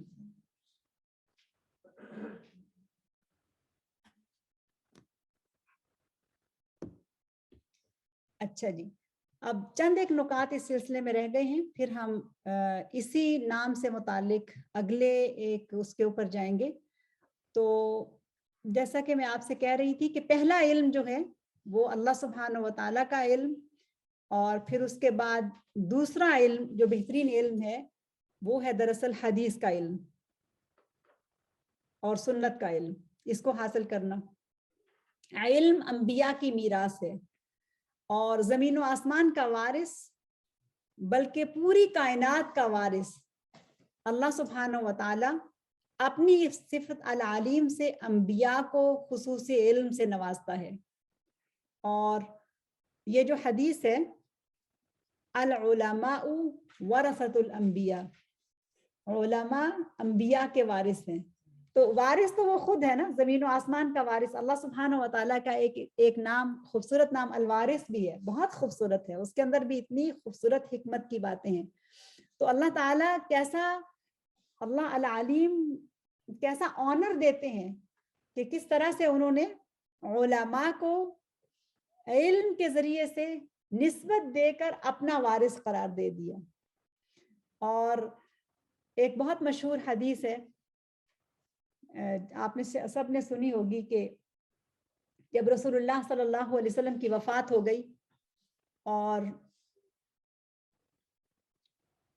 ابو ہریرہ رضی اللہ عنہ ایک دفعہ مدینہ کے بازار میں گئے اور انہوں نے دیکھا کہ لوگ بہت مشغول ہیں خریداری میں اور تجارت میں اور دنیا داری کے کاموں میں. تو انہوں نے بازار میں کھڑے ہو کر آواز لگائی کہ لوگوں, مسجد نبوی کے اندر رسول اللہ صلی اللہ علیہ وسلم کا ورثہ تقسیم ہو رہا ہے اور تم یہاں اپنے ان کاموں میں لگے ہو. تو لوگوں نے اس ورثہ سے وہی معنی لیا کہ جو ایک کسی عام انسان, دنیا دار انسان کے ذہن میں آتا ہے, وہ بھی انسان ہی تھے. تو لوگ اپنا کام کاج چھوڑ چھاڑ کے بھاگے, اس لیے کہ ابھی رسول اللہ صلی اللہ علیہ وسلم کی وفات ہوئے کچھ زیادہ وقت نہیں گزرا تھا. تو ان کا خیال تھا کہ کوئی میراث ہے جو تقسیم ہو رہی ہے, ہم بھی وہاں سے حصہ لے لیں. تو جب وہ آئے تو انہوں نے مسجد نبوی کے اندر علمی حلقہ دیکھا اور مایوس ہو کر واپس گئے اور ان سے پوچھا کہ آپ تو کہہ رہے تھے کہ وہاں پر ان کا ورثہ تقسیم ہو رہا ہے, تو وہاں پر تو کچھ نہیں ہے. تو انہوں نے جو جواب دیا وہ آپ سب کو معلوم ہوگا. وہ کیا جواب تھا؟ وہ یہ تھا کہ علم دراصل رسول اللہ صلی اللہ علیہ وسلم کا ترکہ ہے, ان کا ورثہ دراصل علم ہے, اور اللہ العلیم کے ساتھ ایک تعلق ہے کہ جو انبیاء نے ایک قائم کیا. اور یہ بھی واضح رہنا چاہیے کہ انبیاء کا علم اللہ سبحانہ و تعالیٰ کے علم کی نسبت محدود ہے. اللہ تعالیٰ کا علم مطلق علم ہے اور علم القدیم ہے اور علم ازلی ہے اور علم ابدی ہے, لیکن انبیاء کا علم اللہ تعالیٰ کے علم کی نسبت محدود علم ہے. پھر علماء کا علم انبیاء کی نسبت محدود علم ہے. جتنا علم علماء جانتے تھے, کوئی اگر دنیا کا عالم اپنے آپ کو شمس العلماء بھی کیوں نہ کہلا لے, یا دنیا والے اس کو یہ ٹائٹل دے دیں کہ وہ شمس العلماء ہے, تب بھی اس کا علم انبیاء کے علم کی برابری نہیں کر سکتا ہے. اور ابن القیم رحمہ اللہ علم کی فضیلت کے حوالے سے لکھتے ہیں کہ علم دراصل ہاد ہے, یعنی رہنمائی کرنے والا ہے, اور یہ انبیاء کی تراث ہے. علم دلوں کی زندگی، آنکھوں کا نور، سینوں کی شفا، عقل کا ریاض، روحوں کی لذت، خوف زدہ کا انیس و غمخوار، حیرانی میں مبتلا لوگوں کا رہنما ہے۔ علم ہی سے شک اور یقین، ہدایت اور گمراہی میں فرق حاصل ہوتا ہے۔ یہ دیکھیے بہت اہم بات ہے، علم ہی سے شک اور یقین، یعنی کیوں انسان شک میں رہتا ہے، اس کو یقین حاصل نہیں ہوتا؟ یہ دراصل اس وجہ سے کہ اس کو درست علم حاصل نہیں ہے۔ علم حلال و حرام میں تمیز سکھاتا ہے، علم صلہ رحمی اور حقوق العباد کی پاسداری سکھاتا ہے۔ یہ نقطہ بھی بہت اہم نقطہ ہے۔ اگر کوئی انسان بہت علم حاصل کر لے لیکن اس کو صلہ رحمی کرنی نہیں آتی، اس کو اللہ تعالیٰ کی مخلوق کے حقوق اور ان کی ضرورتوں کا پاس رکھنا نہیں آتا، تو وہ حقیقت میں اللہ العلیم کے بارے میں کچھ نہیں جانتا، اس کا کوئی تعلق نہیں ہے اللہ العلیم کے ساتھ۔ علم ہی سے العلیم کی گہری اور حقیقی معرفت نصیب ہوتی ہے۔ اللہ سبحانہ و تعالیٰ کے اس نام کی معرفت سے بندہ مومن کو تقوی اور احسان کی معراج نصیب ہوتی ہے۔ احسان یعنی ہر کام کو ایکسیلنسی کے ساتھ کرنا، اتقان کے ساتھ کرنا، یہ دراصل علم ہی سے آتا ہے۔ آثار میں ایک واقعہ ملتا ہے کہ اللہ تعالیٰ نے اپنے ایک نبی سے کہا کہ اپنی قوم کو بتائیے کہ تمہارا کیا خیال ہے کہ تم اپنے گناہ میری مخلوق سے تو چھپاتے ہو مگر مجھ سے نہیں چھپاتے ہو۔ اگر تمہارا یہ خیال ہے کہ میں تمہارے گناہوں سے باخبر نہیں ہوں تو تم میرے ساتھ شرک کر رہے ہو، کیونکہ اپنے جیسے انسانوں سے تو تمہیں حیا آتی ہے مگر عالم الغیب والشہادہ سے تمہیں کوئی شرم نہیں آتی ہے۔ ایسا کرنے والوں کی نظر میں مخلوق سے زیادہ کمتر ہوں، اور اس سے بڑا شرک اور کیا ہو سکتا ہے۔ بہت بہت اہم بات، بہت جامع بات ہے۔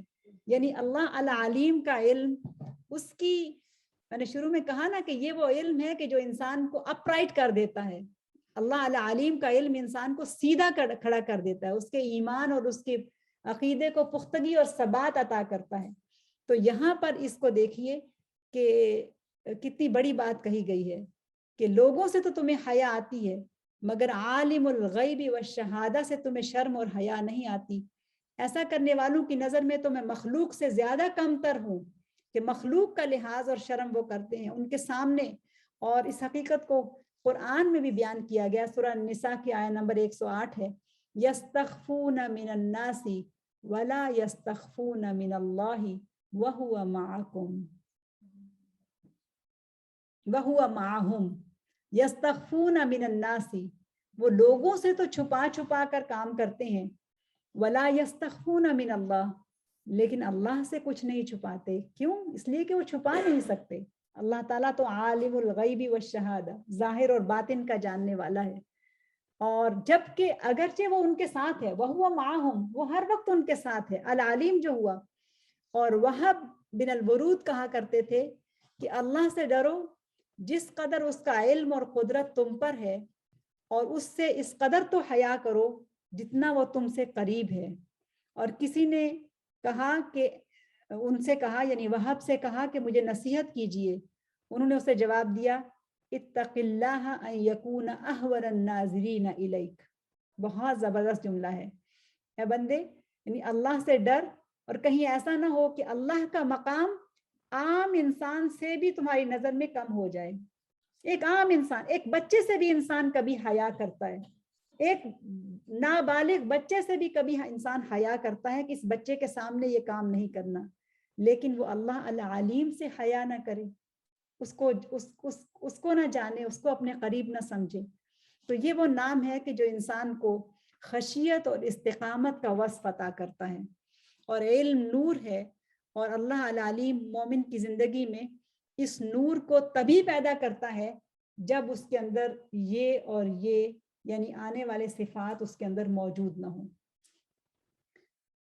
تو انشاءاللہ اگلی دفعہ ہم تفصیل سے دیکھیں گے کہ وہ کون کون سی چیزیں ہیں جو اللہ العلیم، اسم اللہ العلیم ہم سے تقاضا کرتا ہے، اور پھر یہ کہ اس نور کو کیسے حاصل کیا جا سکتا ہے.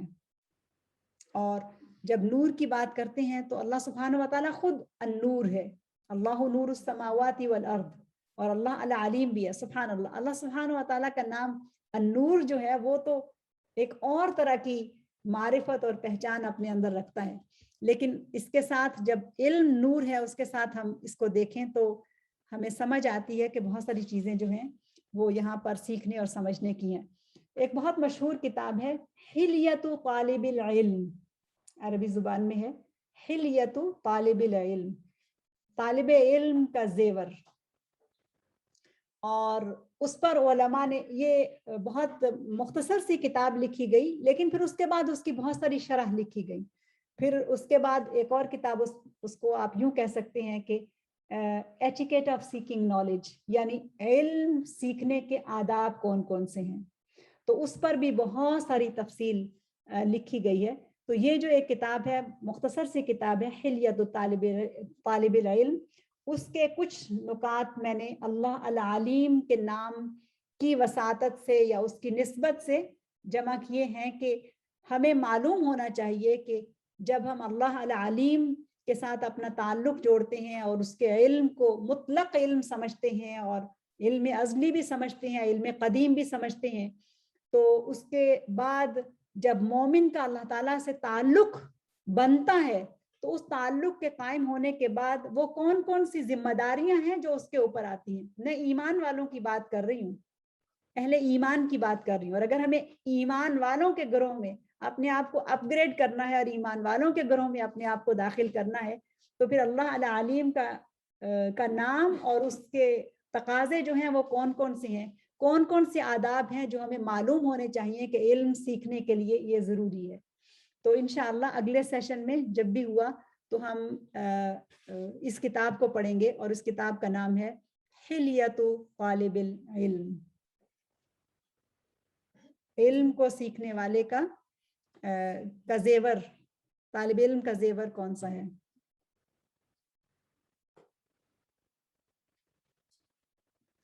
ٹھیک ہے انشاءاللہ. جزاکم اللہ خیرا. سبحانک اللہم و بحمدک، نشہد ان لا الہ الا انت، نستغفرک و نتوب الیک. بسم اللہ الرحمن الرحیم.